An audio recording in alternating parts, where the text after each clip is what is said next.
She hid behind a man in a suit during the fight, not knowing he was the mafia boss. The rain at Gray Harbor bus station wasn't just water. It was a cocktail of diesel fumes and desperation. It hammered the concrete, chasing the smell of spilled gasoline and the bitter, burnt scent of cheap coffee from the 24-hour kiosk into the air. It was 10:30 at night, a Tuesday. The kind of wet that seeps into your bones, not just your clothes. I clutched my portfolio tighter. It was cheap vinyl, already cracking at the seams, but it held everything. My shift at the photocopy shop had run late, the fluorescent lights humming until my head ached, and now all I wanted was my studio apartment, just the lock clicking shut. My chest was already tight, that familiar, papery squeeze of mild asthma, amplified by the damp and the anxiety that always rode shotgun in my life. Port Harrington wasn't kind to people who moved slowly. I saw them before I heard them. 3, maybe 4 guys, cornering the delivery kid. I recognized him, Leo. He brought takeout to the shop sometimes, always had a frantic energy. Tonight, that energy was raw fear. "Where is it, Leo?" The voice was gravel, used to shouting over engines. "I don't have it. I swear, it's just tips." The first shove sent Leo sprawling into a stack of plastic-wrapped newspapers. They weren't asking about tips. This was debt, the kind of debt that clings to you in the dry dock district like rust. My instinct was to vanish. Social anxiety does that. It turns your spine to jelly and screams, "Run!" Hide, do not exist. I fumbled in my pocket for my inhaler, my fingers numb in the cold. A fist flew. Leo ducked. A bottle, cheap vodka, judging by the label, was raised high. I recoiled, stumbling backward, trying to melt into the shadows of the bus shelter. I hit something solid, not the flimsy glass of the shelter, but a wall of expensive wool. I spun around, my breath catching. A man. He was tall, standing perfectly still under a wide black umbrella, the rain sluicing off it in a perfect circle. He was wearing a charcoal suit that probably cost more than my rent for an entire year. He was on the phone, his back partially to the fight, but he wasn't ignoring it. He was observing, watching it the way you watch a weather report, deciding if it will affect your commute. Then the bottle shattered. The sound was sharp, explosive. Glass sprayed across the wet pavement. I didn't think. I just moved. I ducked, pressing myself flat against his back, using his sheer size as a shield. I buried my face in the fabric, smelling mint, expensive soap, and something cold, like ozone. My portfolio was digging into my ribs. I was shaking, waiting for the shouting to turn into something worse. The man didn't flinch. He didn't even seem startled that a strange, damp girl had just attached herself to him. He simply shifted, a subtle movement, maybe 2 inches to the left, angling his shoulder to cover me more completely. He didn't end his call. Then he spoke, not to his phone, but to the fight. "Drop it." 3 words. The voice was low, flat, utterly devoid of panic. It wasn't a shout. It was a command. It cut through the rain and the shouting like a razor. The entire bus station seemed to inhale. The guy holding the broken bottleneck froze. Leo stopped scrambling. Even the traffic noise seemed to dip. I risked a glance around his arm. The man, this stranger, still held his umbrella in his left hand, steady as stone. His gaze wasn't on the man with the bottle. It was on 2 other men I hadn't even noticed, standing 30 meters away under the awning of the closed newsstand. They were shadows, dressed in dark coats, and they straightened instantly when he looked at them. The man with the bottle followed his gaze, saw the 2 men, and his bravado evaporated. He dropped the glass neck. It clattered onto the concrete. "Get out," the man in the suit said. Same voice, same terrifying calm. The group didn't hesitate. They didn't even grab Leo. They just scattered, disappearing into the wet dark like they were never there. It was done. No blood, no sirens. Just quiet. I realized I was still clinging to him. I sprang back, my face burning hot despite the cold. "I'm sorry, I didn't—" "The glass?" I stammered, My portfolio slipped from my numb fingers, falling open on the ground. My sketches. The man finally lowered his phone, ending the call. He turned to me. The pictures you see in magazines, they don't capture this. He wasn't just handsome. He was precise. Dark hair. Eyes that were an impossible cold gray, and a face that looked like it had been carved from marble. He was Rowan Voss, though I didn't know it. I couldn't know that this was the man who ran the Mulberry Circuit, the organization that owned half the city under the polite banner of the Voss Meridian construction conglomerate. He looked at me, his gaze sweeping over my worn-out sneakers, my second-hand coat, my shaking hands. I braced for annoyance, for dismissal. Instead, he reached into his suit jacket and pulled out a linen handkerchief. No, not a handkerchief, a tissue, folded thick, from a sleek silver case. "You're shaking," he said. I took it. It was dry, impossibly soft, and smelled strongly of peppermint. I pressed it to my nose, mostly to hide my face. He bent down a smooth, economical movement and picked up the sketch that had fallen face up. It was a charcoal drawing of this very street, Gray Harbor, but I'd drawn the neon signs reflected in the puddles, distorting them, making them look like they were bleeding into the asphalt. He held it for a beat. His gray eyes analyzed it. I couldn't tell if he liked it or hated it. "Thank you," I finally managed, my voice small. "You didn't have to." "They were loud," he said, as if that explained everything. He handed the sketch back. The squeal of the electric trolley cut through the moment, its blue-white sparks flashing overhead. "My bus!" I jammed the sketch back into the portfolio. "I have to go. Thank you." Again. He just inclined his head, a tiny, fractional nod. He was just a businessman, I told myself, a high-powered lawyer or a banker, inconvenienced by street trash. I hurried toward the bus, the mint-scented tissue still clutched in my hand. I didn't look back. If I had looked back, I wouldn't have seen the two men from the awning materialize by his side, speaking in low tones. I wouldn't have seen him dismiss them with a flick of his wrist. And I couldn't have known about the camera, high on the rusted beams of the station roof, a security camera with a cracked lens, officially listed as non-functional for the past 6 months, silently recorded the entire exchange. It captured the audio of the bottle breaking and the precise moment I hid behind the suit. Farther away, parked across the street in the shadows of the old Maritime Bank, a black coupe sat silent, inside. Riva Cortez watched the scene play out.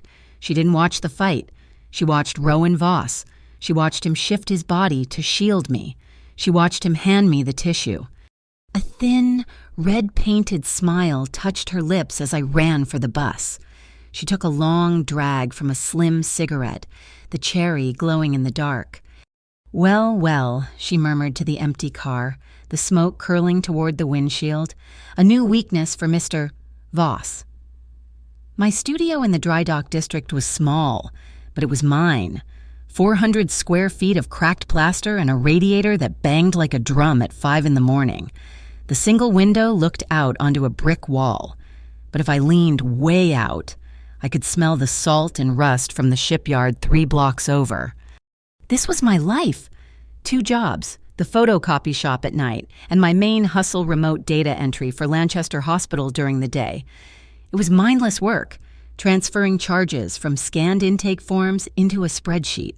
But it paid. It paid just enough to cover rent, instant noodles, and the slow trickle of savings I was pouring into an online account. My goal: get back into school, data mathematics. I had been good at it, had a scholarship even, before my mother got sick, before the bills started piling up like snowdrifts, a blizzard of co-pays and out-of-network charges that the insurance company dodged with polite, clinical language. She died anyway, and the debt she left behind was a mountain I was still climbing. The debt was why I'd had to drop out. So I typed, all day, code 401B, anesthesia, code 212C, disposable sutures. My mind drifted as my fingers flew. But this week, something was off. It was a new payment directive, a percentage of certain high-cost surgical procedures, flagged for a new account, not insurance, not a supplier, a donation, supposedly. The Maritime Relief Ledger. It struck me as odd. Hospitals collect money. They don't usually reroute charges to obscure charities. I ran a quick search. The ledger had no website, no public footprint, just a routing number. I felt a familiar itch of unease, the same feeling I got when a customer at the copy shop stared too long. I started my own spreadsheet on my personal iPad, tracking the numbers. Just for me, just because the pattern felt wrong. It was probably nothing. The next day, the bus ride home was louder than usual. I kept my head down, earbuds in, but the music couldn't block out the anxiety from the night before. The smell of mint and ozone still clung to my memory, the solid, unmoving wall of that man's back. I was scrolling through the local Port Harrington neighborhood forum, a bad habit, looking for apartment deals, and I saw it. A new thread titled, "Bus Stop Brawler and His Scared Kitten." My stomach hollowed out. I clicked. The video was terrible quality, grainy, filmed from a high angle. A cracked lens distorted the view, but it was clear enough. It showed the fight. It showed me, stumbling, pressing myself against the man in the charcoal suit. The comments were brutal. LL, she jumped right into his pocket. Who is that guy? He shut them down without moving. Bet he thanked her after. She looks pathetic. Pathetic. The word hit me like a physical blow. I snapped my iPad shut, my face burning, my chest tightened. That shallow, papery feeling. I fumbled for my inhaler, taking a quick, desperate puff. They were right. I was pathetic. I was the girl who hid, the girl who froze. I got off the bus 3 stops early, just to walk, just to breathe air that wasn't thick with the smell of cheap perfume and wet wool. My phone rang, an unknown number, local prefix. I usually let them go to voicemail, but the video, I felt raw, exposed. I answered, hoping it was a wrong number. Miss Miraday? The voice was professional, male, no accent. Yes? My name is Agent Breck, Noah Breck. I'm with the Federal Integrated Crimes Investigation Unit, the ICIU. We're conducting a sensitive inquiry into certain financial irregularities concerning Lanchester Hospital. My blood went cold. I just type invoices. We know. You're not in any trouble. Miss Day, we believe a new charitable fund, the Maritime Relief Ledger, is being used as a front for a significant money laundering operation. Your position gives you unique access. We'd like to ask for your voluntary and completely confidential cooperation. I stopped walking. A man in a suit shielding me from a street fight. Now a man on the phone talking about federal crimes. The world was tilting. How did you get my number? I whispered. We have our methods. Miss Day, we believe this operation is tied to several violent local syndicates. We just want to see the numbers. Can we meet coffee? I have to go. I hung up. My heart was hammering. ICIU, federal, syndicates. I leaned against a cold lamppost. Was it real or a scam? The anxiety was back, sharp and acidic. I squeezed my eyes shut, and for one absurd second, I remembered the solid, safe feeling of that man's back. Rowan. The man from the bus station, a place I shouldn't have felt safe at all. I needed coffee. Real coffee, not the sludge from my apartment. The Last Ferry Diner was an institution. It smelled of old grease, spilled beer, and the sharp tang of hot sauce.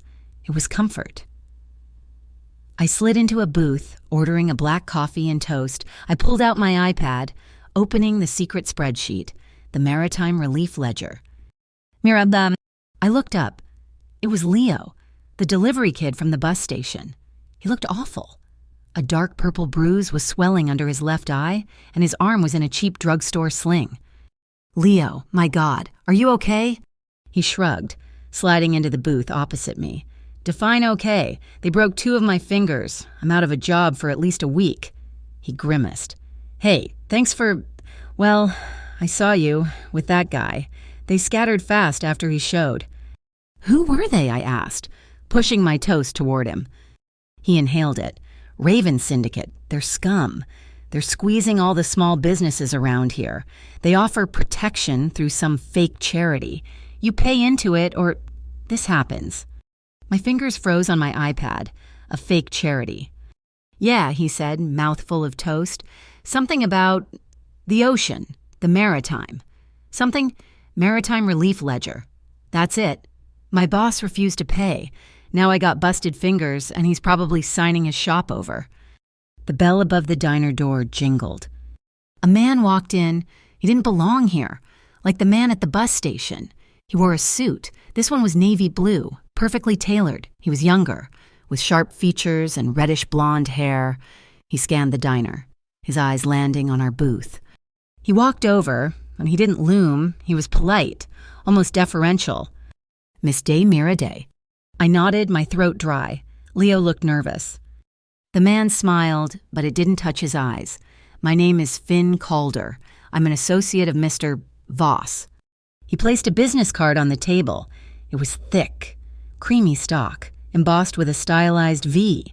Voss Meridian. Voss, the name clicked. I'd seen it on construction sites, on the new glass towers downtown. Rowan Voss. Mr. Voss wanted me to extend his sincere apologies for any alarm you experienced last night, Finn Calder said, his voice smooth. He is aware the situation was unpleasant. He's arranged for a car service to see you home safely for the next few weeks, and he'd like to offer this for your trouble. He slid a heavy white envelope onto the table. It wasn't sealed. I could see the edges of the bills inside, a lot of them. My blood, which had been cold, now ran hot with shame. The video, pathetic. Now this, charity. No, I said. My voice was firmer than I expected. I don't want his money. Miss Day, it's merely a gesture. I said no. I pushed the envelope back. Please tell Mr. Voss, thank you for last night, but I'm fine. Finn Calder looked at me. Really looked at me. For a long moment. His polite mask wavered. He wasn't assessing me, he was calculating. His gaze flickered down to my iPad, still glowing on the table. It was only for a second, but I knew he'd seen it. He wasn't looking at the numbers. He was looking at the name I'd just typed into the beneficiary column, a name I'd pulled from the hospital's public donor list, cross-referencing a payment memo. Orrin Hale, President, Municipal Council for Business Ethics. Finn's eyes snapped back to mine. The polite smile returned, but it was different now, colder. He picked up the envelope, sliding it and the business card back into his jacket. As you wish, he said. Mr. Voss appreciates your resilience. Have a pleasant evening. He turned and walked out. A moment later, the quiet rumble of a high-end engine, a Bentley, faded down the street. Who the hell was that? Leo breathed. I have no idea. I lied, my heart pounding a new, terrified rhythm against my ribs. The address Agent Brett gave me wasn't a federal building. It was a temporary office space on the third floor of a logistics warehouse, smelling of stale coffee and industrial carpet cleaner, the name on the glass door. Port Harrington Business Solutions was printed on a sheet of paper and held up with peeling packing tape. My anxiety was a live wire buzzing under my skin. This was wrong. This was how people disappeared. But the alternative, doing nothing while Leo's busted fingers and my mother's debts echoed in my head, felt worse. I pushed the door open. The office was a sea of beige cubicles. Agent Noah Breck waved me over. He was exactly as he'd sounded on the phone, mid-30s. Rumpled suit, a disarmingly warm smile. He looked more like a high school history teacher than a federal agent. Miss Day, thanks for coming. This is my partner, Agent Navarro. The woman, Jules Navarro, didn't smile. She was sharp, tailored, with black hair pulled into a severe knot. She just nodded. Her eyes cold and analytical, making me feel like a variable in an equation she was already tired of. Let's use the conference room, Breck said, gesturing. He slid a tablet across the table. On the screen was a photo of a woman with high cheekbones, dark lipstick, and a predatory smile. She was stepping out of a black coupe. Riva Cortez, Navarro said, her voice a monotone. She runs the Raven Syndicate. They're the ones who've been bleeding the docks dry, and they're moving into healthcare. We believe, Brett cut in, his tone softer, that the Maritime Relief Ledger is her primary tool for washing money. She strong-arms businesses into paying, then funnels that money through legitimate-looking donation channels, like the one at Lanchester. The problem is, she's got help. He swiped. A new logo appeared, FMSD, Federal Maritime Security Directorate. Someone inside the FMSD is rubber stamping her shell corporations, making them look clean, Navarro stated. We can't move on the agency until we have an airtight case on the money trail. That's where you come in. I clutch my bag. I just type. I don't see anything but codes and charges. But you see the destination, Breck said, leaning forward. That new account. All we're asking is that you keep doing what you're doing. Keep compiling your spreadsheet. We'll give you a secure, anonymous upload link. You send us the file once a week. We get the data. You stay completely clean. No one ever knows you were involved. We will protect your identity, Miss Day, Navarro added. It didn't sound like a promise. It sounded like a statement of protocol. I thought about the grainy video, about the word pathetic. And if I say no? Breck's smile faltered. Then we walk away. But Riva Cortez doesn't, and people who see things they shouldn't, they tend to become targets. It was a threat, wrapped in a blanket of concern. Fine, I said, my voice barely a whisper. The link. I'll do it, but I don't want to talk to you again. Just the link. Understood, Breck said, his relief palpable. Navarro just watched me, her expression unchanged. 90 floors above the city, in a corner office that was more glass than wall, Rowan Voss watched a different video. It wasn't the blurry, public forum clip. This was high-definition footage from a private camera, one of a dozen he owned that monitored the city's key arteries. This one was disguised as a defunct power transformer. He watched the light catch the panic in my eyes. He watched my shoulders hunch, my hand fly to my chest. He watched, in crystal clarity, the way I'd stumbled back and pressed myself against him.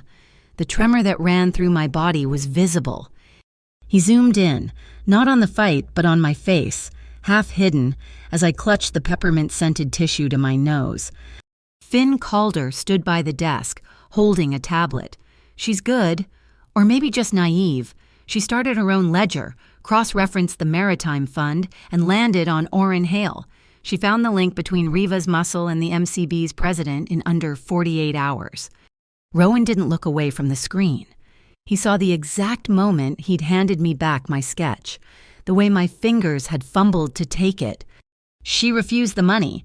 Rowan said it wasn't a question. Politely, but firmly, Finn confirmed.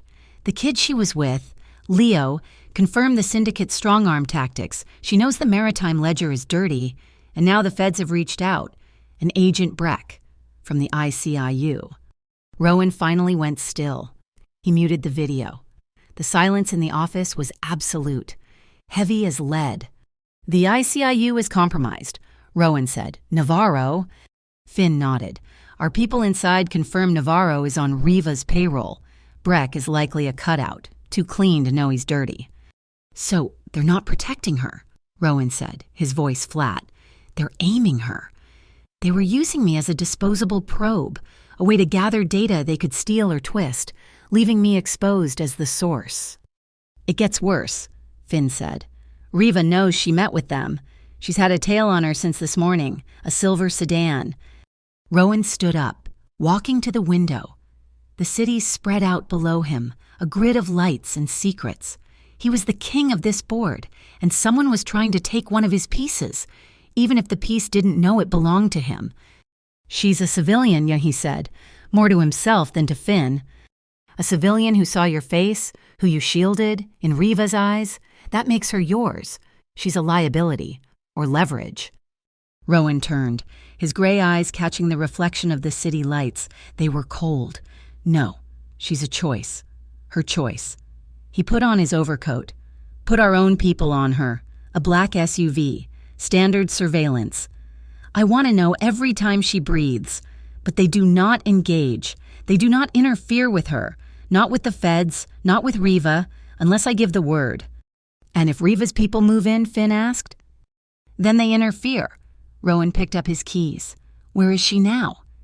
Leaving the copy shop, she looks spooked. That night, the walk home was a nightmare. I felt them before I saw them, that prickle on the back of my neck. I glanced at a shop window, using the reflection. A silver sedan, 2 car lengths back, crawling at my pace. My heart leaped into my throat. Riva Cortez, the Ravens.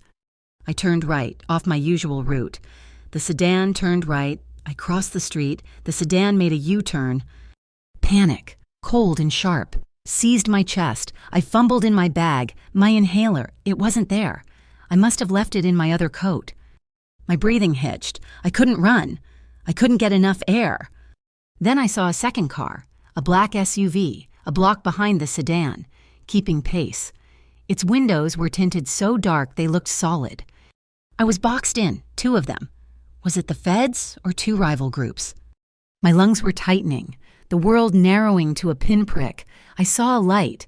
Windwell Books, the old dusty sanctuary I visited when I needed to be alone. It was still open.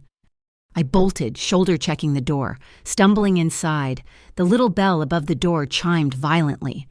The store was empty, save for old Mr. Windwell dozing behind the counter. The air was thick with the scent of paper dust, old glue, and leather. I ducked into the history aisle, my back against the shelves, trying to force air into my lungs. My wheezing was loud in the silence. I heard the door chime again, softly, this time. I squeezed my eyes shut. They'd followed me. A shadow fell over the aisle. I looked up, gasping. It was him, Rowan Voss. He wasn't in his charcoal suit. This time it was a dark overcoat, droplets of rain clinging to the shoulders. He looked like he'd just stepped out of the shadows themselves. He didn't say hello. He didn't ask if I was okay. He just held out his hand. In his palm sat a new, gray plastic inhaler. I stared at it, then at him. How did you? You were being followed, he said. His voice was the same as it had been at the bus station. Low, calm, absolute. The silver sedan is Raven Syndicate. They're gone. I looked past him, through the front window.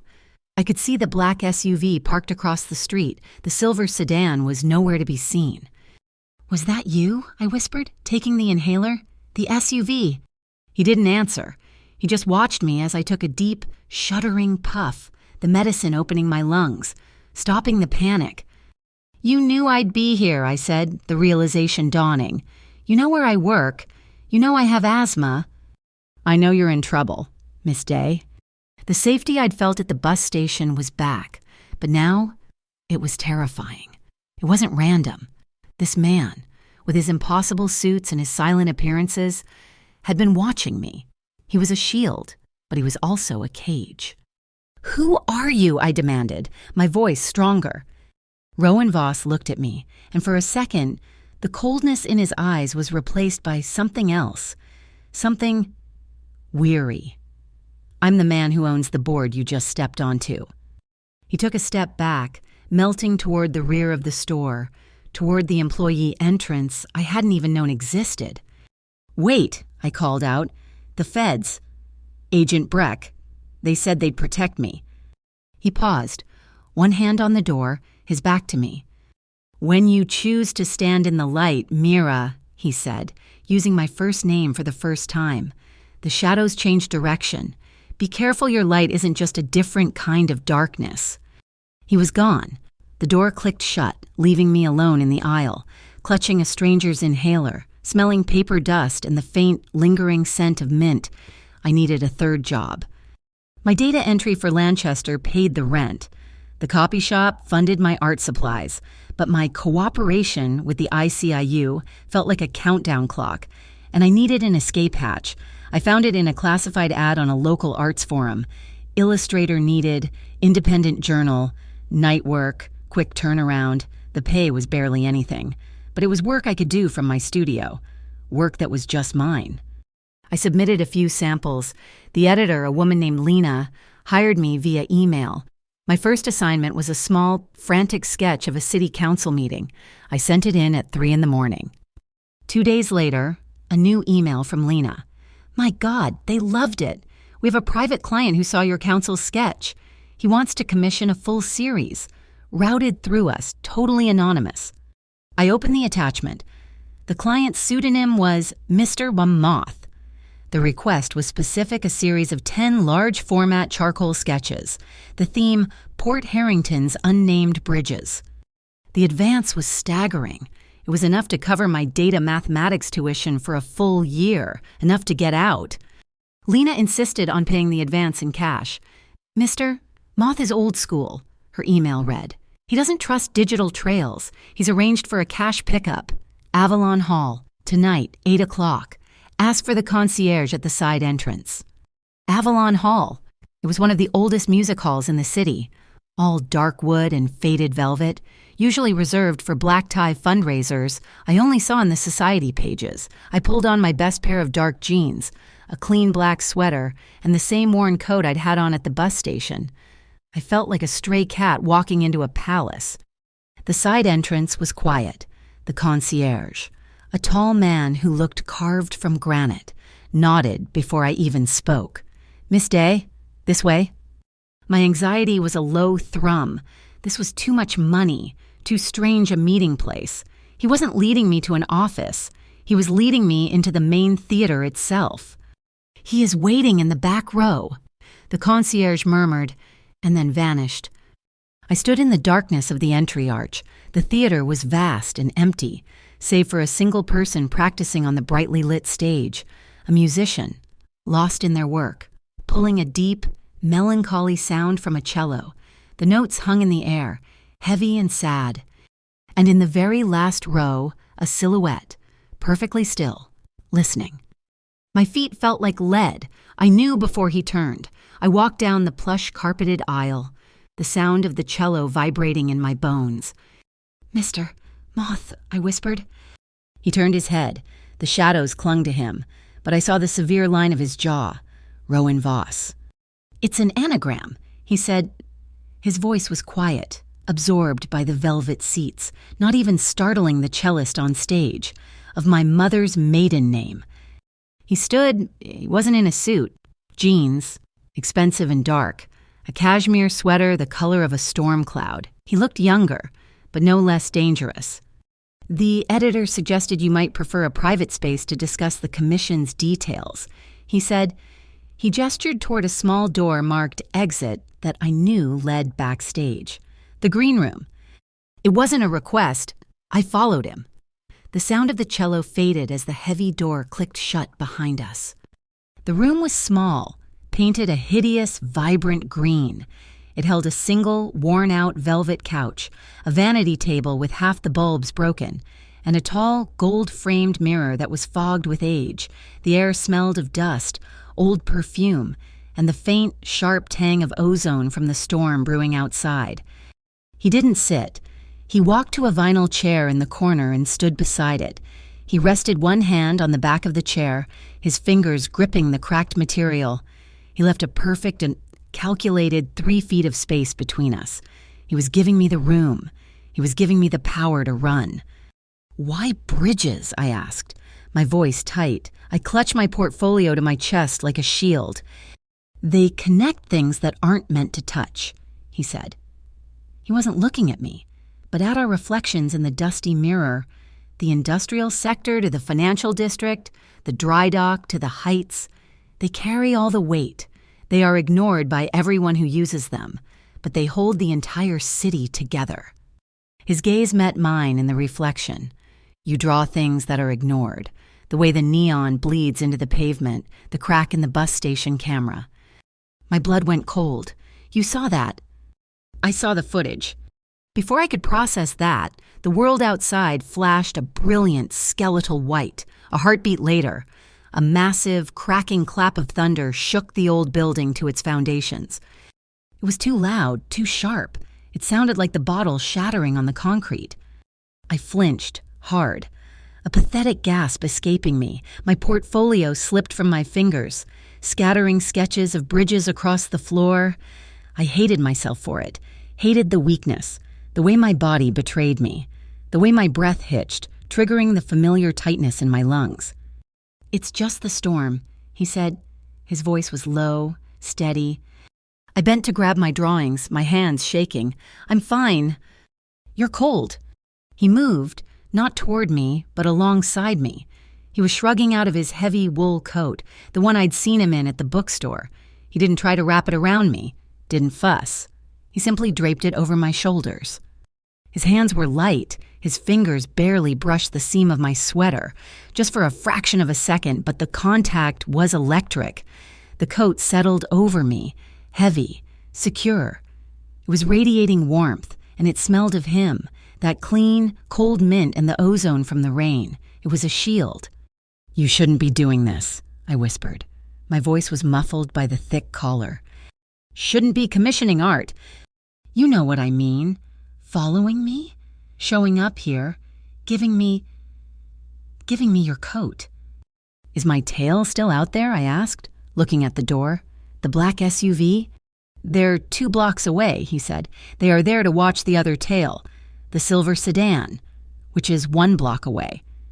My safety, his protection, it was all a game of calculated distances, a strategy board I didn't understand. I should have been terrified. But the coat was so warm, and the cello music was a low, persistent thrum through the wall. I looked up at him. His gray eyes weren't cold now. They were focused, intense. He was watching me, really watching me, as if I were a puzzle he was finally understanding. "What do you want, Rowan?" He didn't move. "That is the wrong question, Mira." He was right. It wasn't about what he wanted. It was about what I was going to do. The girl who always hid. The girl who ran. I took a half step forward. The distance between us vanished from 3 feet to 1. I put my hand up, not on his shoulder, not on his arm. I pressed my palm flat against the front of his sweater, against his chest. It was solid, beneath the soft cashmere. His chest was hard, and I felt it, the steady, strong thump of his heart. It was fast, not calm at all. He wasn't breathing. He was waiting. He wasn't the aggressor. He was the wall, and I was deciding, for the first time, not to run from him, but to lean against him. I rose up on my toes. My hand was still pressed flat to his chest. I felt his heartbeat quicken, and I closed the last few inches. The kiss was slow. It was hesitant. Then it was sure. It wasn't the demanding, bruising kiss of the romance novels I'd hidden in high school. It was a discovery. It tasted of mint and the storm. His lips were firm, then softened against mine as I leaned into him. He didn't grab me. His hands came up, slowly, as if not to spook me. One hand settled on my waist, over his coat, holding me steady. The other came up to cup my jaw, his thumb tracing the bone just below my ear, sending a shiver through me. It was tentative. A question. I answered. I deepened it, just slightly, and a low sound vibrated in his chest, beneath my palm. My fingers curled into the soft wool of his sweater. Just as the intensity was building, just as my other hand came up to grip his shoulder, the single light bulb in the green room's vanity flickered, buzzed, and went out. We broke apart, both breathing hard in the sudden darkness. The only light came from the thin red beam of the emergency exit sign in the hallway, painting the room in shadow. A small, surprised, nervous laugh escaped me. He was smiling. I could feel it more than see it, his breath warm on my face. "If you pull back," he whispered, his voice rough. He didn't move away, but he didn't pull me closer. His forehead came to rest against mine. "I stay. If you step forward, I won't retreat." "I'm not retreating," I said. But I didn't kiss him again. Instead, I just leaned my head against his chest, right over his heart, breathing him in. His coat, my shield, enveloped me. He held me, just held me, his arms wrapped around me, his chin resting on the top of my head. We stood there in the dark for a long time, while the cellist on the other side of the wall started a new, mournful peace. "Let's sit down," he said, his voice quiet. We moved to the old, dusty couch. He didn't release me. He sat, pulling me down with him, so I was tucked against his side, his arm heavy and secure around my shoulders. He unbuttoned the front of his coat that I was wearing, not to take it off, but just to let it fall open so I could fit closer against him. I felt the tight, anxious knot that lived permanently in my chest finally, slowly, unspool. I reached up and pulled the elastic from my hair, letting it fall, and rested my head in the hollow of his shoulder. We didn't talk about Orrin Hale, or Riva Cortez, or the feds. We just sat. The room was cold, the red light from the hallway barely reaching us. He reached over and pulled a thin, dusty throw blanket from the back of the couch, draping it over us both, over our clothes, over our shoes. We were fully dressed, but it felt more intimate than anything I'd ever known. "My father," he said, his voice so low I barely heard it. He used to build boats, real ones, by hand, down at the old yard. He hated men in suits. I listened, not moving, tracing the seam on his sweater with one finger. "He said they were hollow," he continued, his voice a low rumble in his chest, "that they didn't build anything, they just owned things, and that they never slept." He paused, and I felt his chest rise and fall in a long, weary sigh. I never let anyone get close enough, not enough to see me when I's not prepared. When I's not the suit, I haven't really slept in maybe 10 years. I tilted my head back to look at him in the dim red light. He wasn't the man from the bus station. He wasn't the king of the board. He was just Rowan, and he looked tired. "I's afraid of falling," I admitted, my voice small. "Not from heights, just failing, like my mom, falling into debt, falling into sickness, and just disappearing, becoming nothing." He tightened his arm, pulling me impossibly closer, until there was no space left between us at all. His lips brushed my hair, a bare, fleeting touch. "You won't fall, Mira, I won't let you." And we sat there, under a dusty blanket in a borrowed room, as the storm raged outside, and for the first time in my life, I wasn't hiding behind someone. I was being held. The email from Agent Breck arrived at 2 a.m. It wasn't a request this time. It was an instruction. "We need active confirmation," it read. The anonymous, encrypted text was cold. "The attached file is a simple diagnostic macro. Install it on your terminal at Lanchester. It will map the data flow around the ledger. It's harmless. It just observes." I stared at the attachment. Harmless. I was a data math student. I knew what a macro was. It wasn't observation, it was intrusion. This was no longer just sending a spreadsheet I'd made on my own. This was planting their code into the hospital's system. This was espionage. If I was caught, and I would be, the second their IT department ran a security sweep, I wouldn't be a whistleblower. I'd be a hacker. I'd be the criminal. I thought of Rowan's warning. Be careful your light isn't just a different kind of darkness. I didn't install the macro, but I didn't say no. I just stalled. I didn't reply. The world began to shrink the next day. The black SUV was a permanent fixture now, parked by the bodega. The silver sedan was bolder, passing my apartment every hour, on the hour. I was a prisoner in my own home, afraid to go to the copy shop, logging into my Lanchester shift with a tremor in my hands. When I finally did step out for groceries, I saw it. In the yellowed plastic window of a street news box, the front page of the Port Harrington Tatler screamed at me. The headline was "Oil Slick Voss Bid Rigged Harbor Contract, Smells Fishy." But it was the photograph that stopped my heart. It was grainy, taken with a long lens, clearly at night. It showed a man in a dark coat, his back to the camera, and a woman. Me. I was looking up at him, his coat draped over my shoulders. It was the side entrance of Avalon Hall. The caption was a poison dart Voss and his bus station beauty, a sweetheart deal. Bus station beauty. My face burned hot, then went ice cold. Riva Cortez wasn't just watching me. She was painting me. She was making me a character in her story. The pathetic, scared girl from the bus station video had just been upgraded to the calculating mistress. The fallout was immediate. That evening, I saw Orrin Hale on the local news. He wasn't at a podium, he was spontaneously interviewed leaving a restaurant, looking concerned and paternal. "We must protect the integrity of our public health funds," he said, his voice smooth as silk.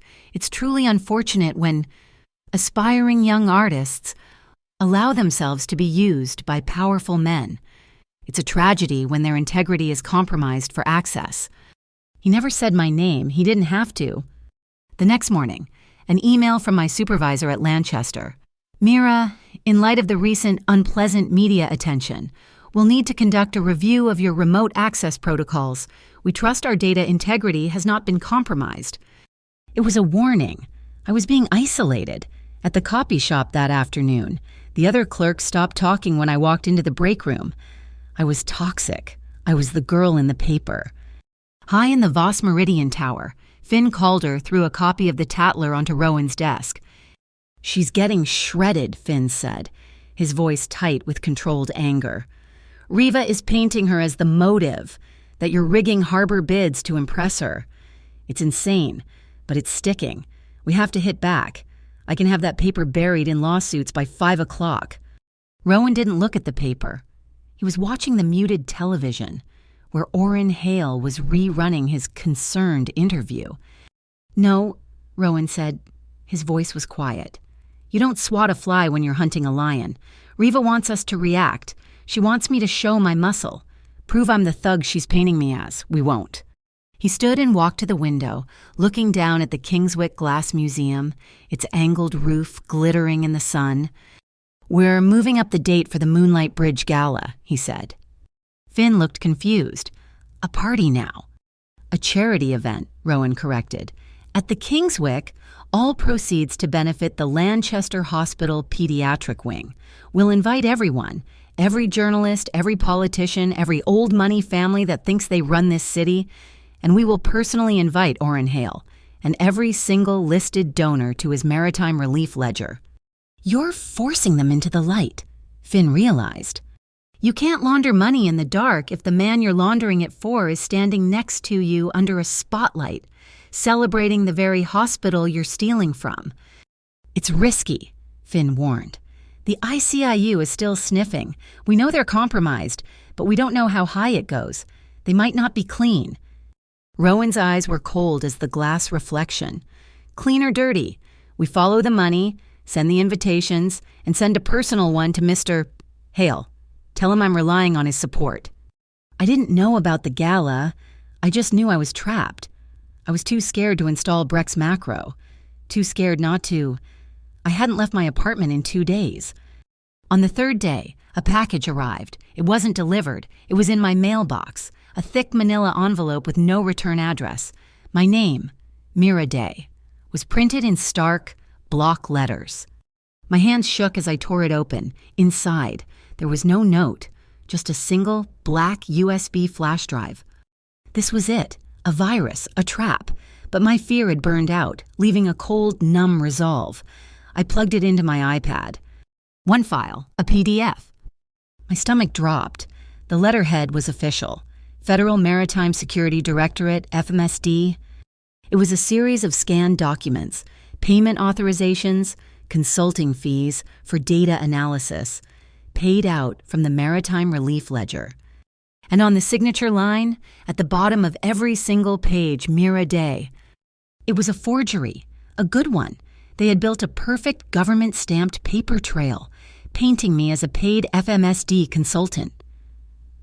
I wasn't just a mole. I was a ghost employee. I was the one receiving the laundered money. This was the frame. The ICIU, Riva, Hale. They had been building my cage all along. The panic was so sudden, so total. My lungs closed. I scrambled for the inhaler Rowan had given me, taking 2 deep, shuddering gasps. I had to call Breck. He had to stop this. He was a federal agent. I dialed his number, pacing my tiny room. "Agent Breck, you have to help me. They're framing me. Someone sent me a USB drive. It's FMSD forms, with my name, my signature. Mira, calm down. His voice was urgent. Where are you? Are you safe? I'm in my apartment. You have to fix this. They're making me the criminal. Stay right there, he commanded. Don't move. Don't call anyone else. I'm close. I'll be there in 2 minutes. He hung up. 2 minutes. I ran to the window, my heart hammering. I looked down at the street, at Rowan's black SUV, at Riva's silver sedan circling the block. But there was someone new. A man in a nondescript beige windbreaker was leaning against the lamppost opposite my building. Not in a car, just standing, watching my window. As I stared, he reached into his pocket. He pulled out a cell phone. My own phone buzzed in my hand. I looked at the man. He put his phone to his ear. My screen lit up, Agent Breck. I looked down at him, and he looked up at me, and we made eye contact. My blood turned to ice. I answered the call, my hand shaking so badly I almost dropped it. Hello? Mira, Agent Breck's voice said, tinny in my ear, and at the same time faint from the street below. I need you to listen to me very carefully. We're not clean. I hung up and ran. I didn't wait for the elevator. I took the stairs 2 at a time, bursting out of the front lobby and confronting him in the middle of the sidewalk. It's you, I gasped, horrified. You're one of them. You're watching me. He looked terrible. The friendly, teacher-like smile was gone. He was pale, sweating, and his eyes were darting everywhere. Get in the car, he ordered, grabbing my arm and pulling me toward a generic blue sedan parked down the street. No. Get in the car or we'll both be dead, he hissed. I got in. He jumped in the driver's side and hit the locks. I didn't send that USB, he said, his voice a low, frantic whisper. That was a warning, probably from Navarro's rivals, or Voss, for all I know. Someone wants you to see the net.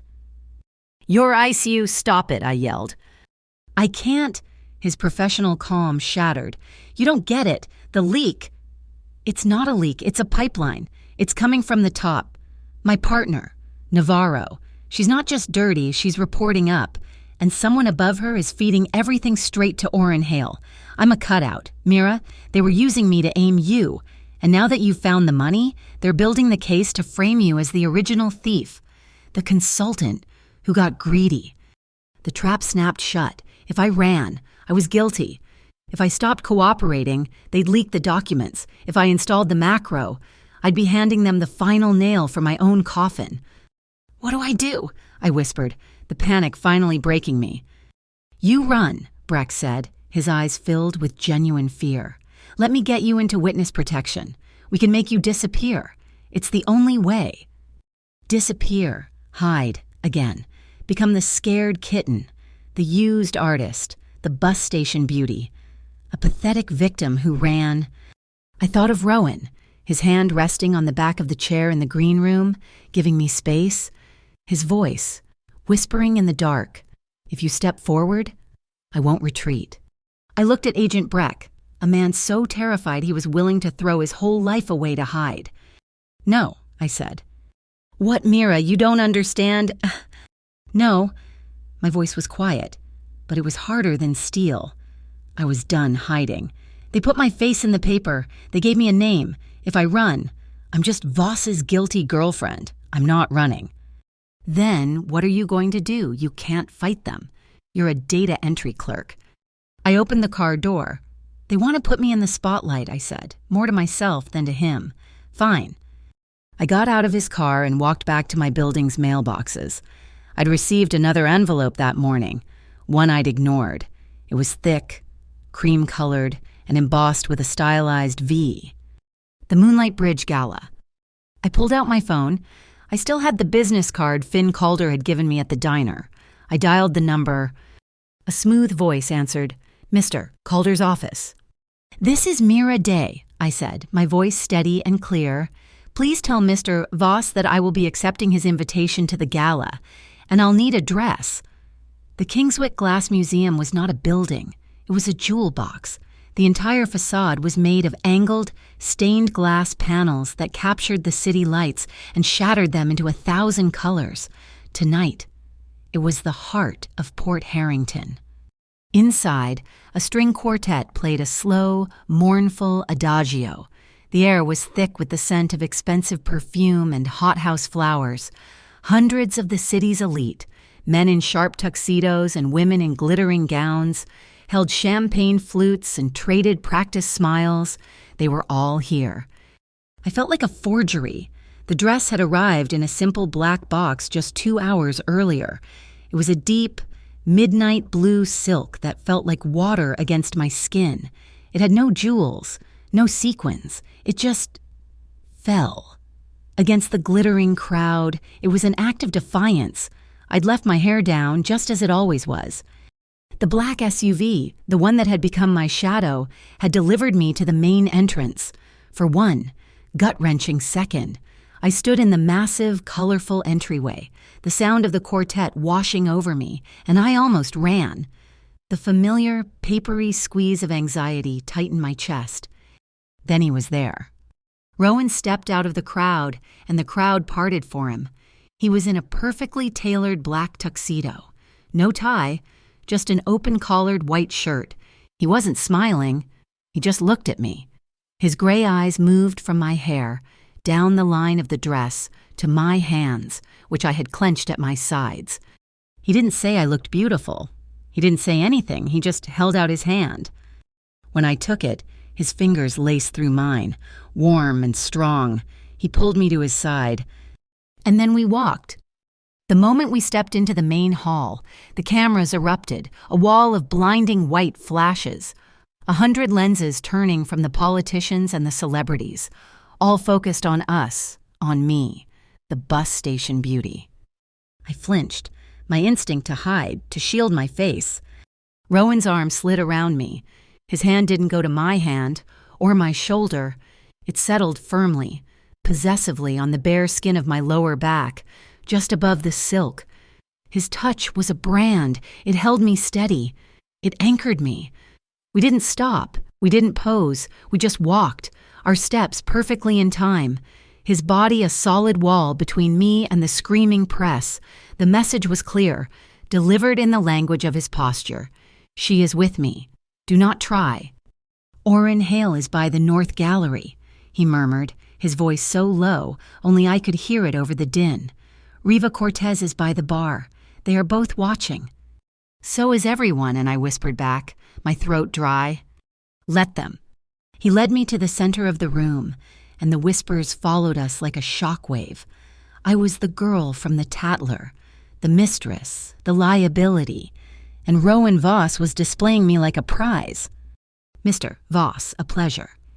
Orrin Hale materialized in front of us, his face a perfect mask of political warmth. He was silver-haired, immaculate, and his eyes, as they flicked to me, were cold as glass. He held a champagne flute like a prop. Orrin, Rowan inclined his head, a good turnout for the hospital. Indeed, a worthy cause. Hale's smile finally included me. And you must be Miss Day, the artist. It's a pleasure to finally meet the young woman who has captured our city's imagination. My hand, the one not held by Rowan, was shaking. I balled it into a fist. Mr. Hale, I've been meaning to ask you, as the president of the Municipal Council for Business Ethics, what are your thoughts on the Maritime Relief Ledger? Rowan's hand on my back went completely still. Hale's smile didn't just falter. It froze. It was a tiny, fractional slip, but I saw it. The blood drained from his face for a split second before the mask snapped back into place. He laughed, a short, practiced chuckle. My dear, that's a rather specific question for a party. Are you sure you know how to read a ledger? Perhaps you should stick to your art. He turned back to Rowan. A wonderful event. Voss, truly, he nodded. And then, as if I didn't exist, he slipped back into the crowd. Well done, Rowan murmured, his thumb rubbing a small, slow circle on my back. You hit him right where he lives. He started to lead me toward the terrace, but a voice cut through the air. She's lovely, Rowan, but she has no idea what she's doing here. Does she? Riva Cortez. She was standing in the archway of a dark gallery. She wore a backless, blood-red dress, and her dark hair was slicked back. She was beautiful, and she was terrifying. She wasn't speaking to Rowan, she was speaking to me. Rowan stepped slightly in front of me, a subtle, shielding move. "Riva, not tonight." "Oh, but especially tonight." She ignored him, her black eyes locked on mine. She took a step closer, close enough that I could smell her perfume, something heavy, like jasmine and smoke. She leaned in, as if to share a secret. "He's protecting you because you make him weak," she whispered, her voice a cold, sharp razor. "You're not his partner. You're his pet, and when this is over, the only thing he'll have protected is his own liability. Ask yourself who he's really shielding." It was a perfect psychological strike. It hit my deepest fear, that I was pathetic, that I was being used. I felt the blood drain from my own face. Before I could answer, Finn Calder appeared at Rowan's elbow and nodded. It was time. "Ladies and gentlemen," Rowan's voice boomed, cutting through the music as he stepped onto a low platform. The lights dimmed, and a spotlight found him. "Thank you for coming to support the Lanchester Pediatric Wing." As he spoke, my phone, tucked into a hidden pocket in the dress, buzzed. I pulled it out, my hands trembling from Riva's words. It was an email, a bank notification. "An anonymous donation of $50,000 has just been made to the Lanchester Community Fund via your registered portal." My portal, the one I used for data entry. My blood turned to ice. Riva wasn't just watching, she'd just pushed another $50,000 in dirty money into the hospital's account, using my credentials. She was framing me, right here, right now. I looked up, panic-stricken. Riva was standing across the room, watching me. She smiled, a slow, triumphant curl of her red lips, and raised her glass in a toast. "Alworti, and in the spirit of this new age of transparency," Rowan was saying, "we wanted to showcase the very technology that makes this giving possible." On the wall behind him, a massive 30-foot installation of suspended glass panels, which I had assumed was art, suddenly lit up. Finn Calder was at a console in the corner. "That's not art," I whispered, the realization hitting me. "It's a display." "This," Rowan said, gesturing to the wall, "is a live, real-time visualization of the hospital's donor ledger." The glass panels flickered. Lines and charts began to move. It was beautiful, a flowing river of light. "It shows every dollar in," Rowan said, his voice hard, "and every dollar out." Riva's smile vanished. Orrin Hale, across the room, had stopped moving. "And as you can see," Rowan continued, as Finn's fingers flew, "there appears to be a secondary, unauthorized ledger, one that has been siphoning funds. Let's take a closer look." The screen zoomed in. A new, dark river of data appeared, flowing away from the main fund. It snaked through a dozen virtual accounts, a complex, tangled web. "All of these shadow accounts," Rowan said, his voice dropping into the dead silent room. "All of them appear to be authorized by a single, encrypted digital signature." The screen flickered again. The signature appeared, massive, on the glass wall. "Orrin Hale, President, MCBE." The room erupted. It wasn't whispers. It was a roar. The press, who'd been held at the edges, surged forward, their cameras flashing like a war zone. Orrin Hale was mobbed, shouting, his face a mask of purple rage. Riva Cortez was gone, vanished into the gallery. I was frozen. The lights were blinding. A hand grabbed my arm. "Come on, Rowan." He didn't push. He encircled me, his arms a cage, his tuxedo shielding me from the worst of the cameras as he propelled me backward, through a side door, out of the chaos. We were in a concrete service hallway. It was cold, silent, the sound of the panic a dull roar behind the heavy door. I was shaking, my whole body vibrating. "The money, Rowan, she just transferred more, through my account. She framed me." He didn't look surprised. He just pushed a stray strand of hair back from my face, his fingers warm against my cold skin. He looked at me, his gray eyes clear and calm. "I know," he said. "I was counting on it. That transfer was the digital tripwire. It's what gave Finn the final link to Hale's signature. I stared at him. You used me. You knew she would do that. You let her. I let her make her move, and he said, his voice low and intense. Now, trust me this one time, Mira. Trust me. He pulled me toward a metal staircase. Where are we going? Somewhere they can't follow.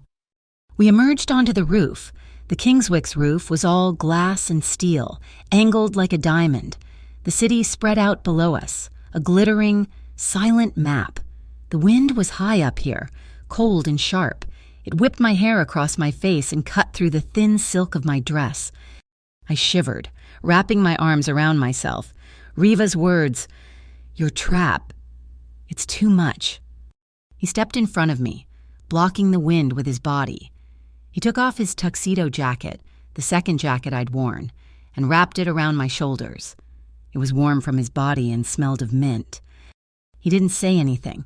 He just cupped my face with both hands, his palms rough and warm against my skin. He tilted my head up.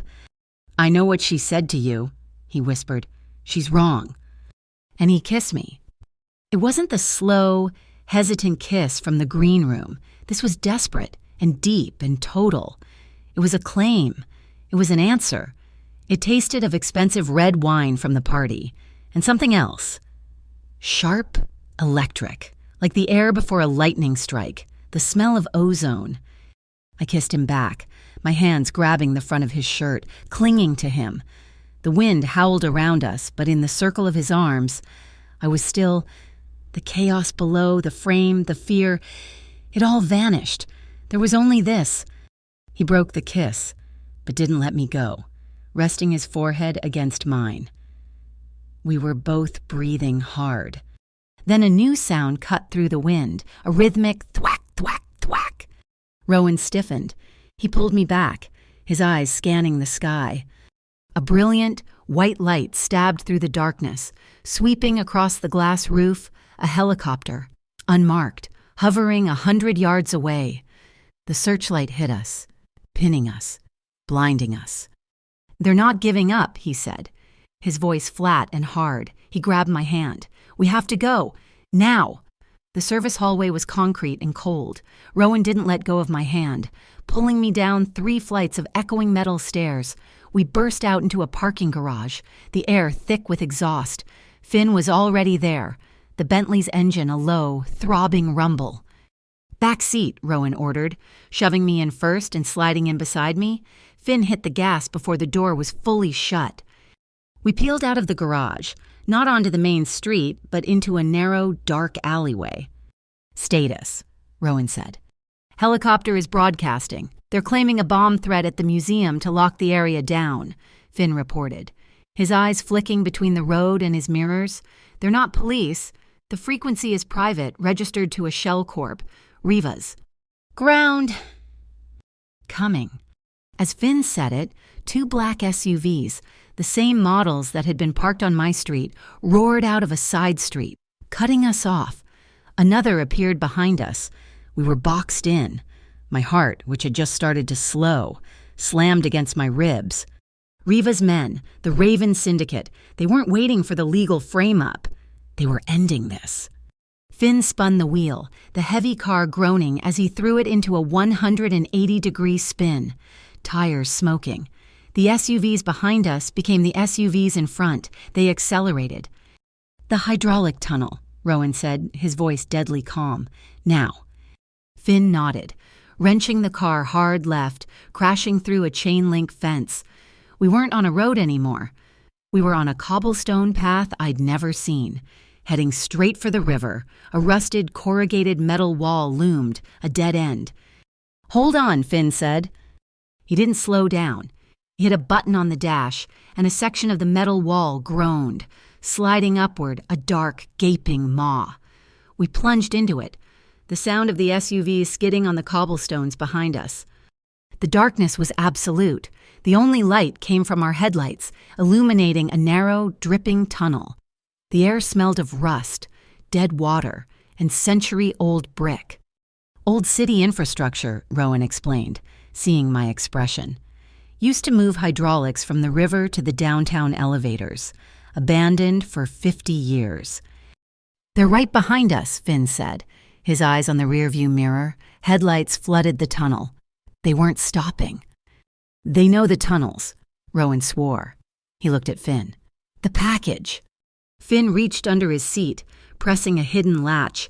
A compartment in the floorboard slid open. My eyes widened. It wasn't just a car. It was a mobile bunker. Finn pulled out a slim, waterproof, metal briefcase. "The mole's drop. FMSD headquarters. Got it 1 hour before the gala." He tossed it into Rowan's lap. "That's the real ledger. The original paper trail. Everything Orrin Hale and the FMSD buried. Every signature. Every bribe. Every kickback. The digital version at the gala was just the map. This is the treasure." He tossed 2 small, black rebreather masks into the back, and this, in case they flood it. The tunnel ended abruptly. We burst out onto a wooden pier, the river dark and wide in front of us. The Bentley skidded to a stop. "End of the line," Finn said, grabbing his own bag. "Boats at Pier 4. We scrambled out. The air was cold, smelling of diesel and dead fish. The SUVs roared out of the tunnel behind us, their doors flying open before they even stopped. Men piled out, shouting. We ran, down the splintered wooden planks, past stacks of rotting lobster traps. The sound of our feet echoed. The smoke from the car's hot engine, mixed with the cold, wet air, hit my lungs. It was too much. The running, the cold, the sheer paralyzing terror. My lungs seized. That familiar, papery, suffocating feeling. I gasped, but no air came. I stumbled, my knees hitting the rough wood. My inhaler, it was in my dress pocket, but my hands were shaking too badly. Mira Rowan's voice? I was wheezing, a high-pitched, desperate sound. The world was narrowing, graying at the edges. A gunshot cracked through the night. A bullet whined past my head, ricocheting off a metal piling. Move! Rowan roared. He grabbed me, hauling me to my feet. I couldn't. I was suffocating. He spun me around, pinning me against the piling, his body shielding me from the pier. He grabbed my face, forcing me to look at him. His eyes were anchors in the chaos. Breathe with me, he commanded. His voice cut through the panic, through the ringing in my ears. Now, in, 1, 2, 3. He took an exaggerated breath. Out, 1, 2, 3, again. Listen to my voice, only my voice. In. I matched his breath. The air was thin, burning, but it was air. The world swam back into focus. Good. Again, he said. He was still holding my face, his gaze locked on mine, even as another bullet sparked off the metal above us. Finn was already at the boat, a sleek, dark speedboat, untying it. Rowan, let's go. Rowan didn't rush me. One more. In. I breathed. He put my hand on my inhaler, still in my pocket. Use it, now. I did, the albuterol hitting my lungs like a life raft. He scooped me up. He didn't carry me. He half dragged, half propelled me toward the boat. We were almost there. A figure stood up from behind a stack of barrels. A man from Raven. He raised a handgun. Rowan saw him. He didn't shout. He just moved. He ripped the tuxedo jacket from my shoulders and in one violent, desperate motion, threw it over my head, covering my face, blinding me. He shoved me hard down into the boat's small cabin.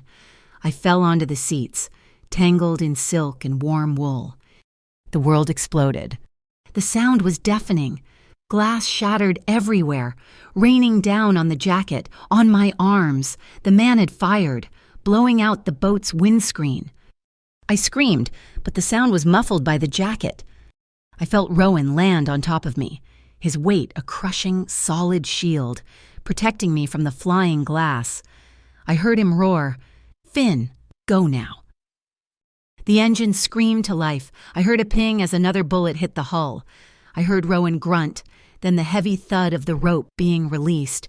He pushed himself off me, staying low as the boat lurched forward, throwing us against the seats. We were moving, accelerating fast into the black, open water, leaving the docks, the shouting, and the gunfire behind in the dark. We hit at the Whitethorn Lighthouse. It sat on a tiny, rocky island 5 miles out, a lonely sentinel against the Atlantic. The boat ride had been a cold, silent eternity. When we docked, an old man in oilskins was waiting, holding a lantern. "Heard the party was loud, Mr. Voss," the man, Jasper, said, his voice like gravel. "It had its moments, Jasper," Rowan replied, his voice tight. "We need the tower room, no signals. No one knows we're here." "The light is on, but nobody's home," Jasper nodded, leading the way. The tower room was small, round and cold, furnished with a cot, 2 wooden chairs, and a small, pot-bellied stove. The wind howled outside, a constant, lonely scream, and the sound of the waves crashing on the rocks below was relentless. Finn had stayed below, monitoring the radio. We were alone. I was shivering, the damp silk of my dress clinging to me, his jacket clutched in my hands. Rowan stoked the stove, and soon a small, weak circle of warmth began to push back the cold. He had taken off his own shirt, which was soaked from the river spray, and was wringing it out by the stove. In the dim, flickering light, I saw it. A long, puckered scar ran the length of his right forearm, from the elbow down, pale against his skin. It was old. I didn't ask. I just moved from my chair, knelt in front of him and reached out. My fingers, still cold, lightly traced the raised, damaged skin. He flinched, not from pain, but from the contact. Then he went still, watching my hand. "My father," he said, his voice flat, devoid of emotion. "He was a mechanic at the dry dock, the best. He wouldn't pay the fees to the old syndicate, the one before Riva." He turned his arm, showing me where the bone underneath was slightly malformed. They used a tire iron. They broke his arm in 3 places.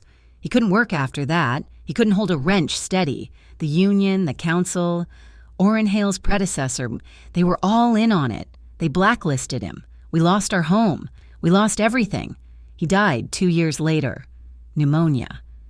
He stared into the small, open flame of the stove. "I built the Mulberry Circuit." "No," he whispered. The admission hung in the air, heavy as stone. "I built it on their rules. I learned their system, and then I took it from them. I built it so I would be the one strong enough, so I could be the shield that he never had." He looked at me, his gray eyes catching the firelight. They weren't cold. They were burning. I understood. The suits, the control, the violence held perfectly in check. He wasn't a wolf. He was a guard dog, bred from a wound. I didn't say anything. I just moved, huddling against his side, seeking the warmth from his body and the stove. He pulled the thin, wool lighthouse blanket from the cot and wrapped it around both of us, enclosing me against his bare chest. We sat in silence, the only sounds the wind and the waves.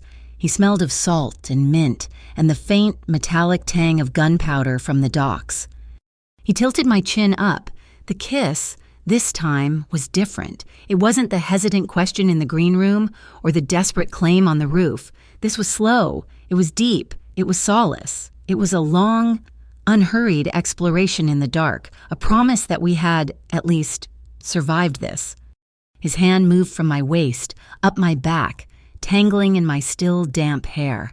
He cupped the back of my neck, holding me to him, his mouth claiming mine. My hands were flat against his chest, feeling the steady, strong beat of his heart under my palms. The air in the small room grew warmer, thicker. Our breathing quickened, fogging the small window. The blanket fell away as I pressed closer, seeking heat, seeking him. The wind howled, and high above us, the massive glass lens of the lighthouse rotated with a steady, rhythmic sigh, washing the room in darkness, then light, then darkness again. When I woke, the storm had passed. Cold gray light filled the room. I was on the cot, tucked under the blanket. Rowan was fully dressed, standing at the window, staring at the mainland, a dark smudge in the distance. The metal briefcase was at his feet. "Finn is arranging transport me," he said, without turning. "We'll be in Montreal by nightfall. You'll be safe there. I have property. I can protect you." Run, disappear, hide. I sat up, the blanket pulled around my waist. No. He turned. Mira, they tried to kill you. Yes, they did. I stood up, walking to the window to stand beside him. I wasn't the girl who had stumbled into the bus station. I wasn't even the girl who had walked into the gala. I'm not running, I said. I'm not the FMSD consultant they invented. I'm not your liability to be hidden in Canada. I'm the woman they tried to frame, and I'm the one who's going to burn them down. How the ICU is compromised. The FMSD is the enemy. The city is Hale's. But they're not the only authority.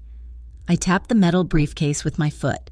The Port Harrington Citizens Inquisition. My mother used to talk about it. It's an old city charter. A citizens' grand jury. They are independent of the city government, and they have subpoena power. I looked up at him, my eyes as steady as his. We don't leak the ledger. We don't hide it.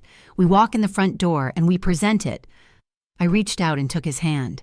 I'm done running. Rowan, I'm not hiding behind you anymore. The plan was simple, and that's what made it so dangerous. From the lighthouse tower, Rowan didn't use a phone. He used an old, high-frequency radio, patched through a series of analog relays by Finn. He was calling in markers, waking up the parts of the Mulberry Circuit that had been dormant for a decade. Jasper, get me the harbor master at Pier 6, he said, his voice low.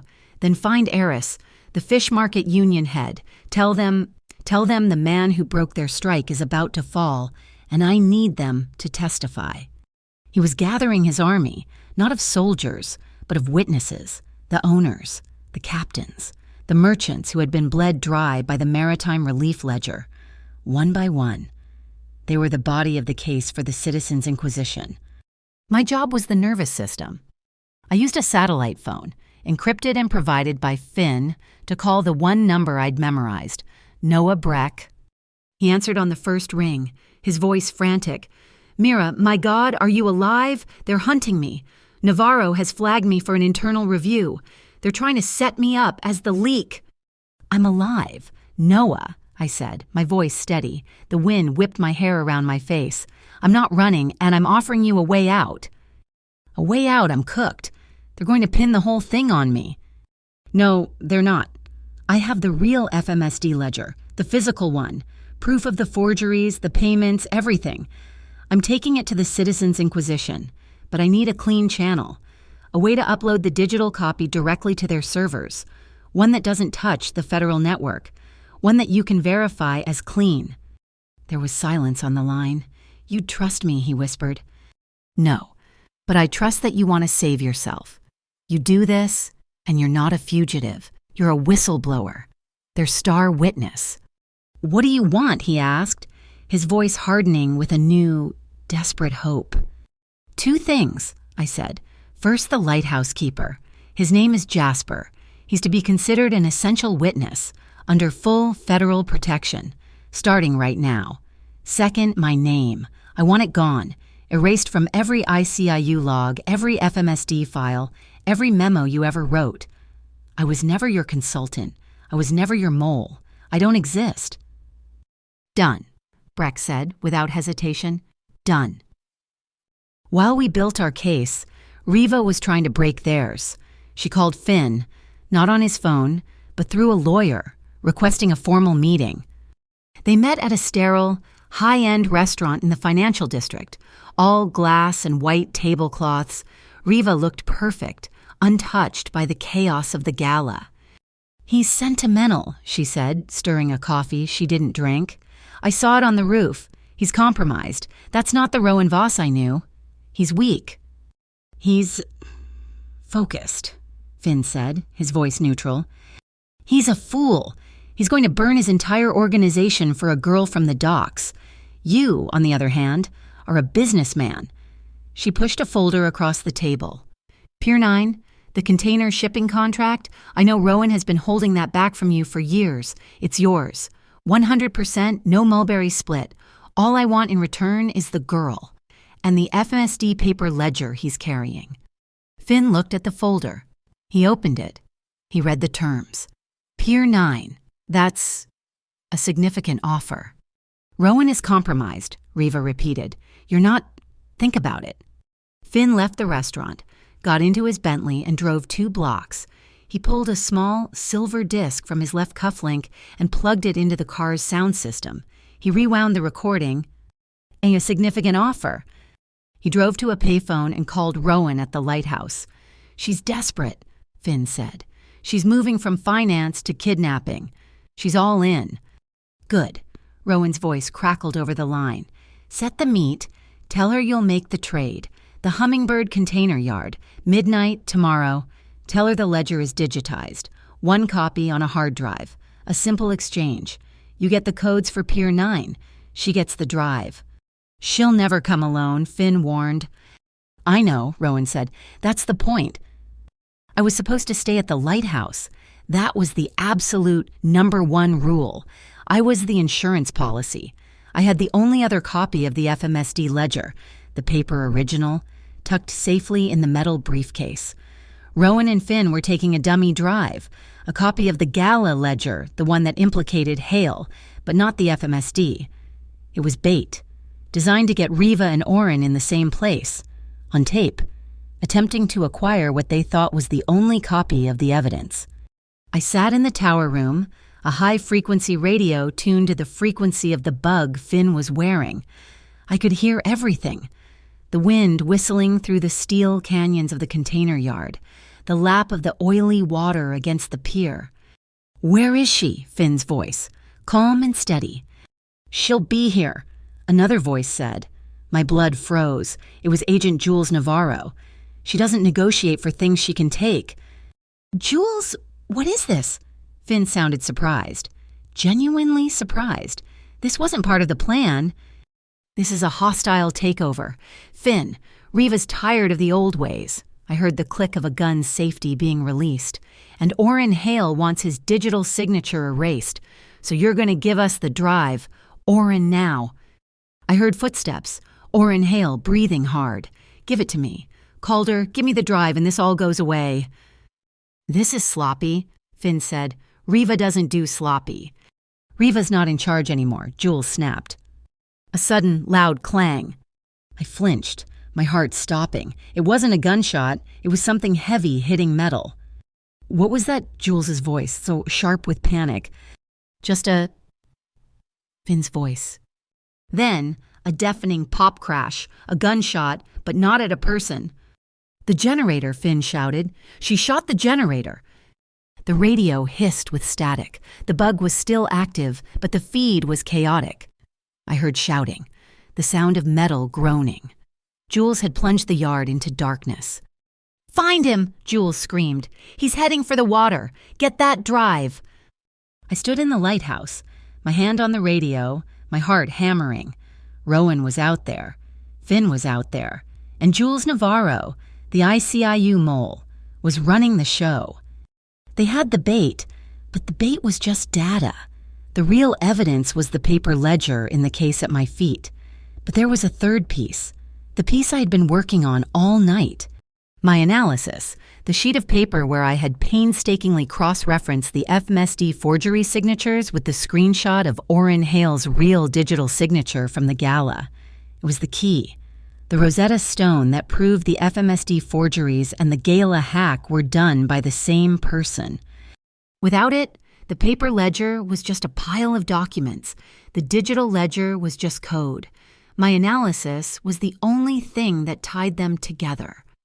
And it was in my portfolio. Rowan's voice echoed in my head. Stay at the lighthouse.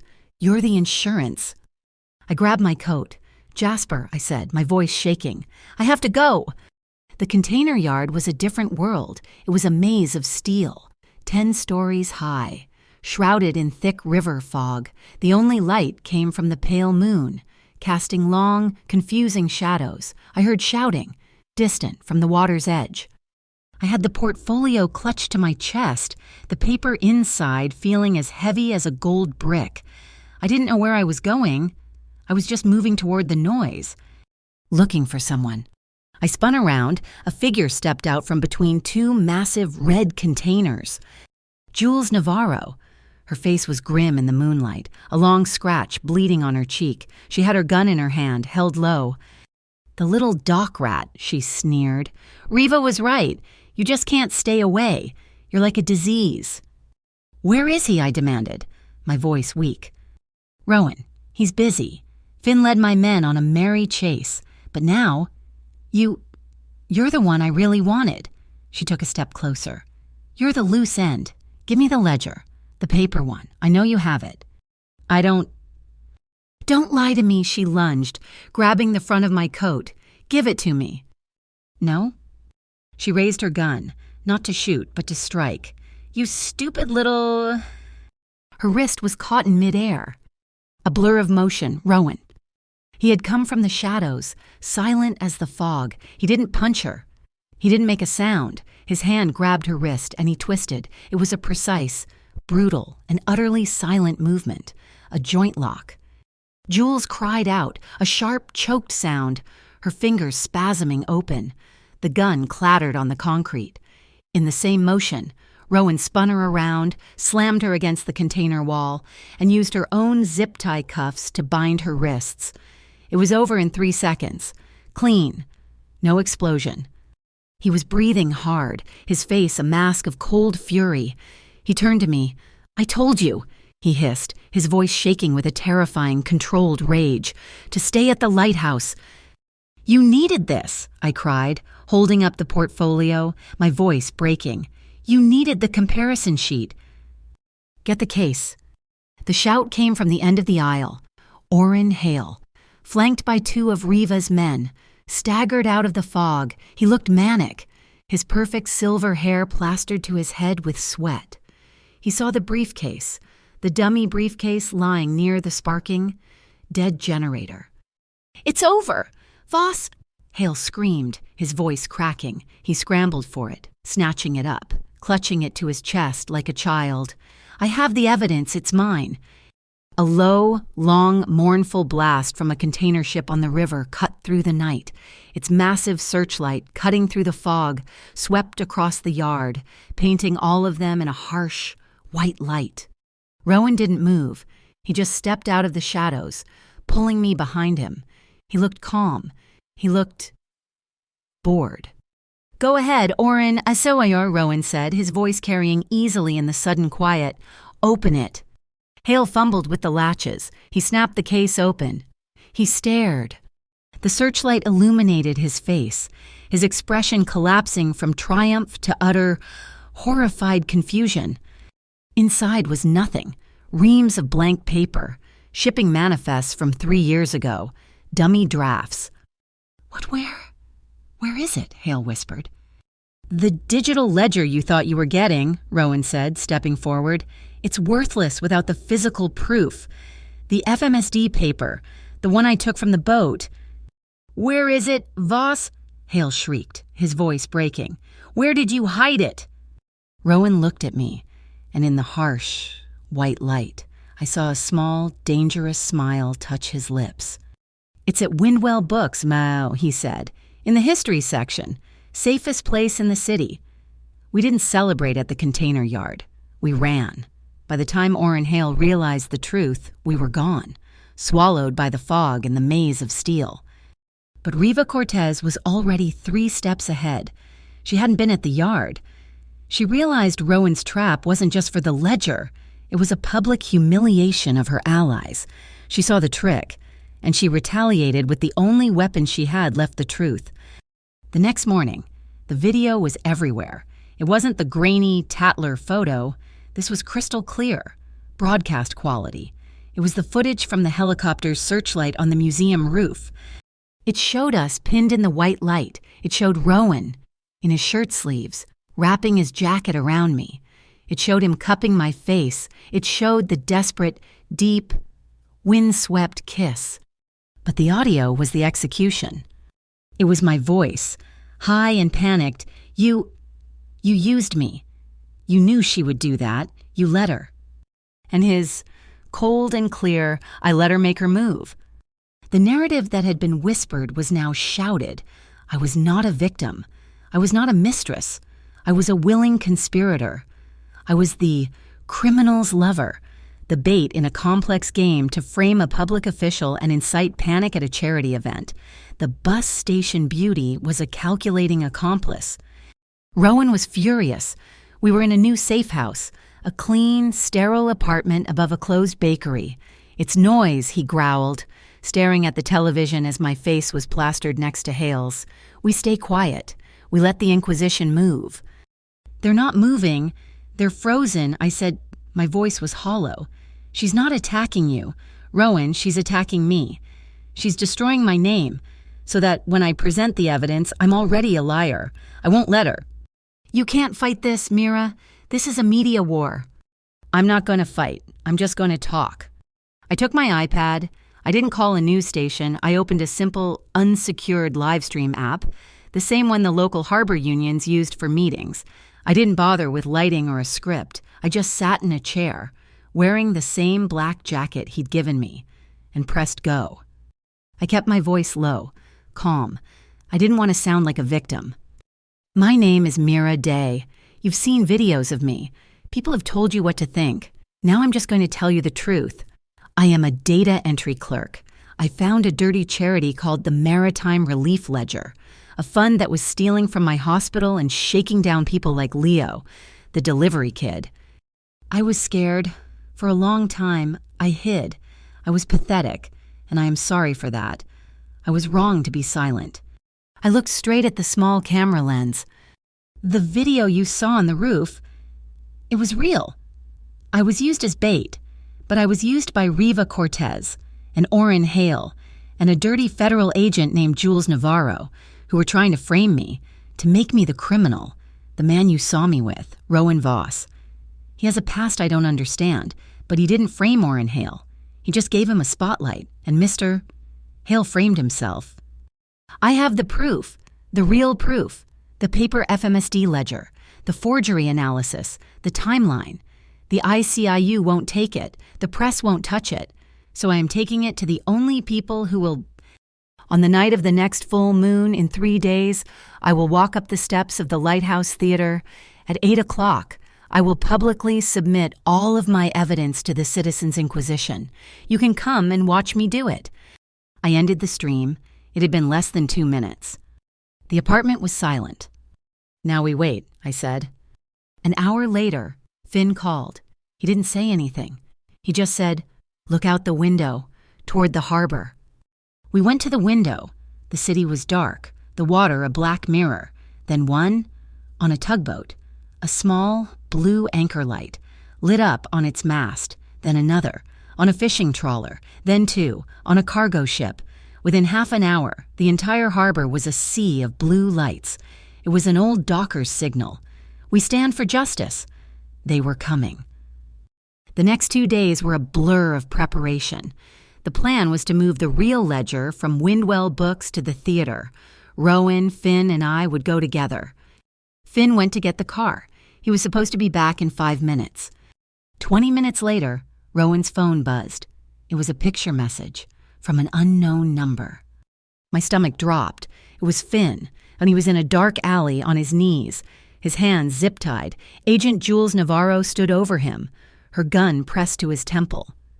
"It's a trap," I whispered. "She ambushed him. She wants to trade, him for the ledger."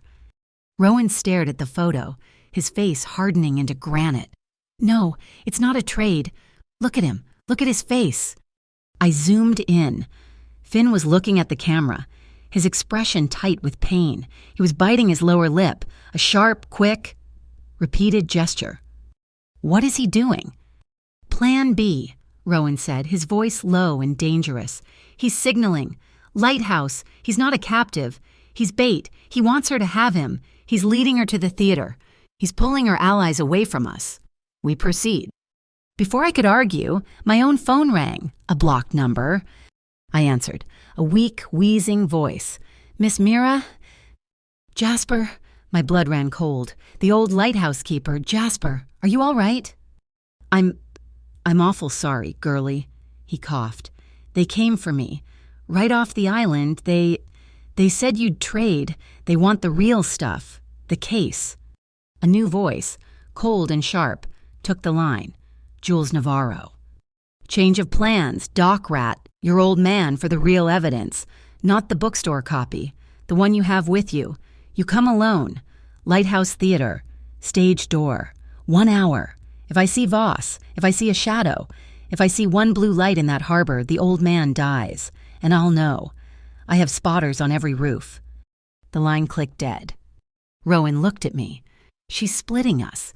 She's using Finn to draw off our defenses and using Jasper to corner you. I'm not letting you go.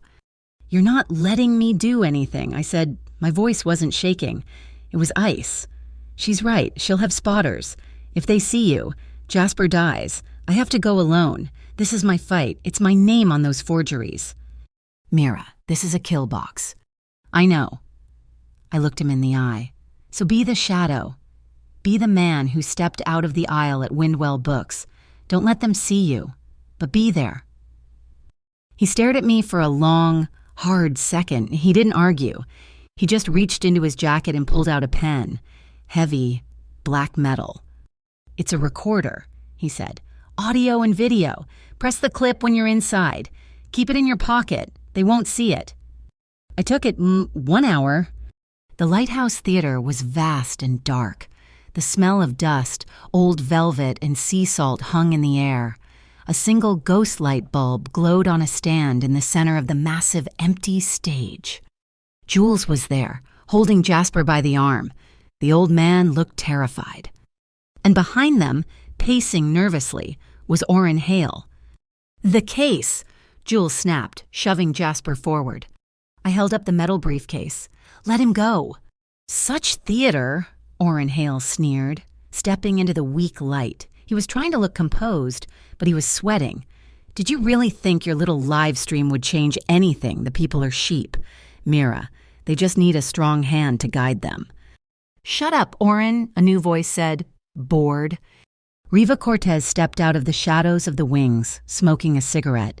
Jules, get the case. Let's end this. I pushed the case across the stage floor. Jules shoved Jasper, who stumbled toward me. As we passed, my hand in my pocket, I clicked the pen.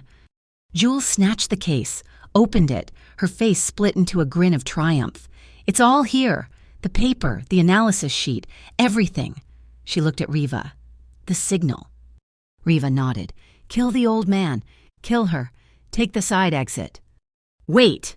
The voice came from the darkness, from the auditorium. Rowan. He was walking slowly down the center aisle, his footsteps echoing. He looked calm, almost relaxed. He wasn't visibly armed. Jules. No, he said, shaking his head as he approached the stage. This is a terrible setup. The acoustics in here are a nightmare. You're getting an awful echo. Spotters, Jules shrieked, raising her gun at him. I told you.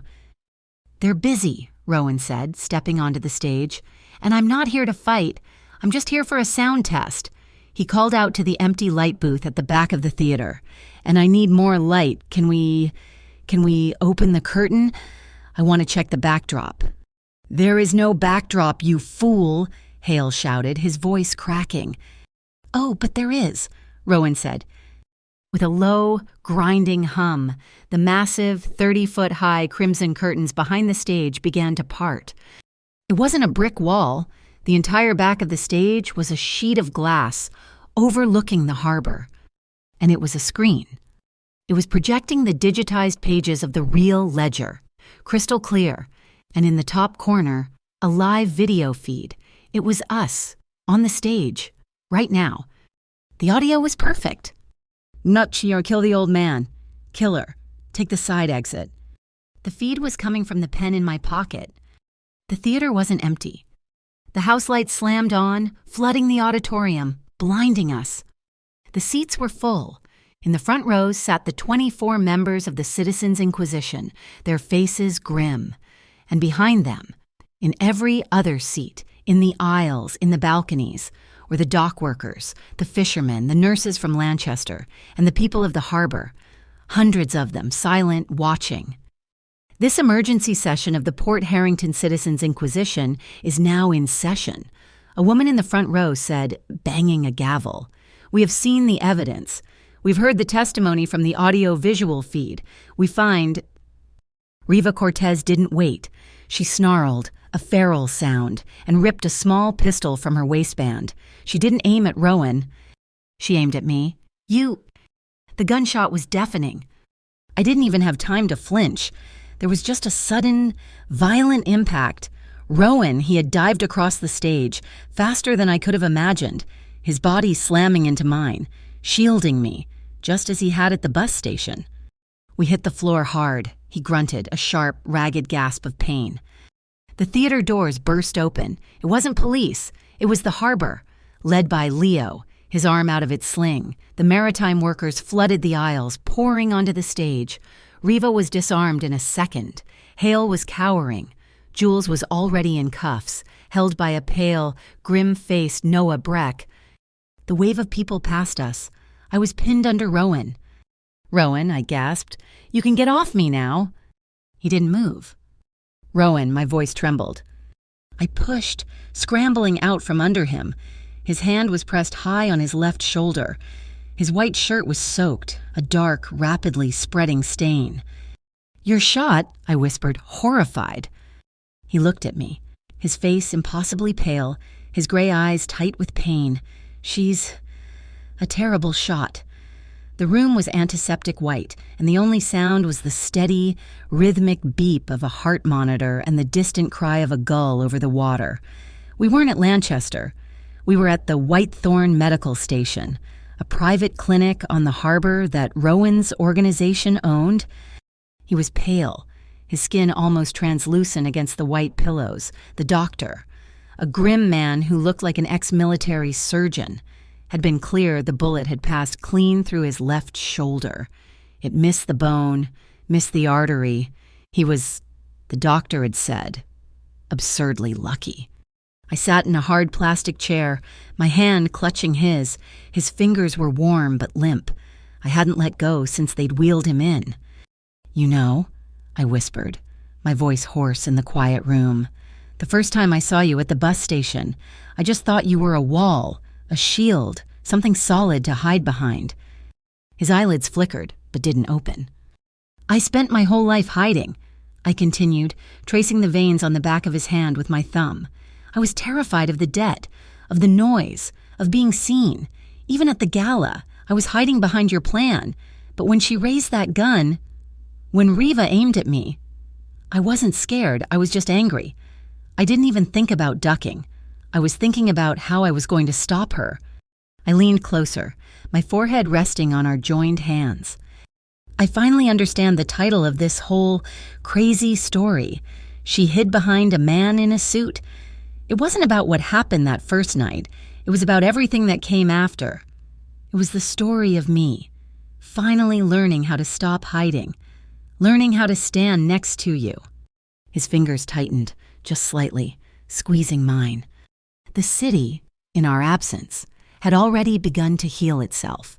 The Citizens' Inquisition, with the full, unredacted ledger and the live-streamed confessions, moved with the speed of a tidal wave. They didn't just recommend, they ordered. Orrin Hale was indicted on 12 counts of fraud, racketeering, and conspiracy. The FMSD officials implicated by the paper ledger were suspended and faced federal charges. The ICIU was shattered. The internal investigation, now led by a very cooperative Noah Breck, began the long process of rebuilding, with Breck himself as the star whistleblower. And Riva didn't wait for the warrants. She'd slipped out of the theater in the chaos and made for the sea, where a high-speed boat was waiting. She tried to run, but the harbor was no longer hers. A fleet of fishing trawlers, cargo ships, and small oyster boats, their blue anchor lights still blazing, had formed a blockade at the mouth of the harbor. They weren't armed. They just sat, a wall of rusted steel and working men. Riva Cortez was arrested not by police, but by the community she had tried to bleed dry. She was led in cuffs from her useless speedboat onto a fishing vessel, captained by a young man whose fingers had just finished healing. The loop had closed. No violence, just justice. Rowan was awake when I returned the next morning with coffee. He was sitting up in bed, his face grim as he argued with a nurse about his discharge papers. "You look awful," I said, handing him the cardboard cup. He took it with his good hand, his gray eyes scanning my face. "You look clean." I was wearing my old jeans and a thick sweater borrowed from Jasper's wife. "The doctor said you were stupidly lucky," I said, sitting on the edge of the bed. "She was a bad shot," he grunted, wincing as he shifted. "You were a stupid hero," I said, my voice thick. "You're always doing that." He stared into his coffee. "Next time," he said, his voice low, "I'll still stand in front of you." "No, you won't." He looked up, surprised by the steel in my voice. "Next time, we stand together, side by side, or if I'm faster, I'll be standing in front of you. We're done with shields. Understood." I watched his face, the man who commanded the city, the man who owned the shadows. I saw the tension in his jaw ease, replaced by something I'd only seen in the lighthouse. Relief. He nodded, a single, sharp movement. "Understood." We went back to his apartment, the glass box high above the city. The rain that had threatened all week finally broke, lashing against the windows in cleansing sheets. He was quiet, disappearing into his room for a long time. When he emerged, he was wearing soft gray sweatpants, his chest bare except for the stark, white fortress of bandages on his shoulder. He looked tired. I was on the sofa, wrapped in a blanket, watching the storm. He came and sat, not beside me, but at the other end, leaving a space between us. I moved first. I slid across the cushion, stopping when our knees touched. I reached out, my fingers light, barely tracing the clean edge of the gauze. "Does it hurt?" "It's an annoyance," he said. I leaned in, slow. I pressed my lips gently to the warm, unblemished skin just below the bandage. He inhaled, sharp but didn't move. I kissed the line of his collarbone, then moved higher to the hard, unyielding line of his jaw.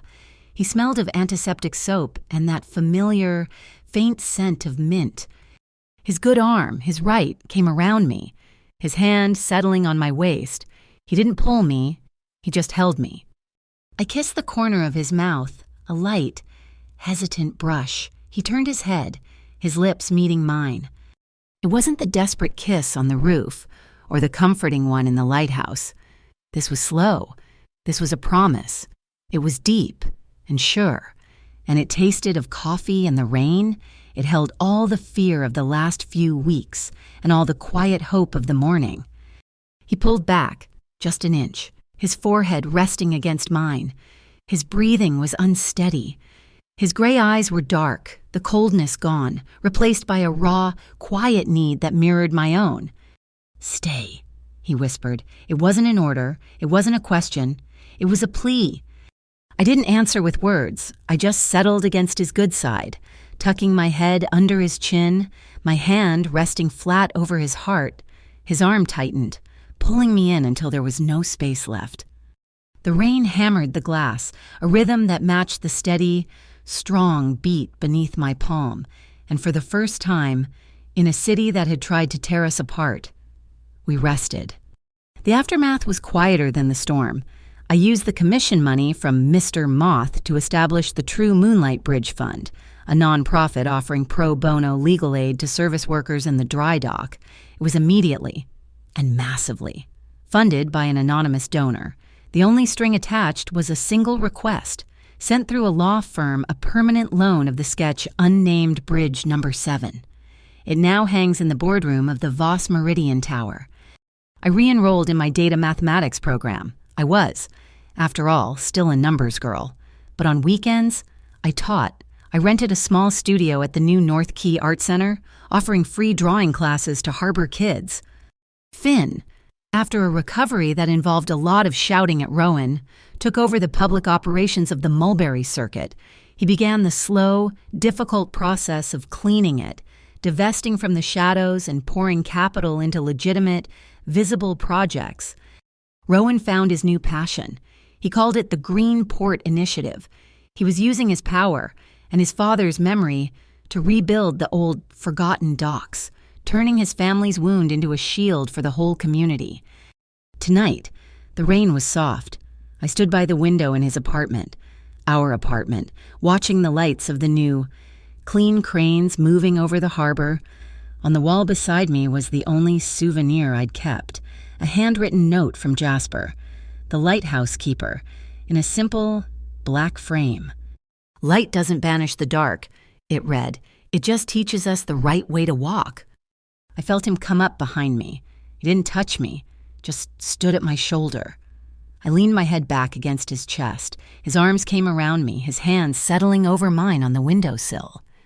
We stood together, watching the city, side by side. No one was hiding. Thank you so much for listening to our story. Where in the world are you listening from? Let us know in the comments below. We'd love to connect and share your thoughts. Please subscribe to Mafia Boss Stories, like this video, and show your support by hitting that hype button to help this story be heard by more people.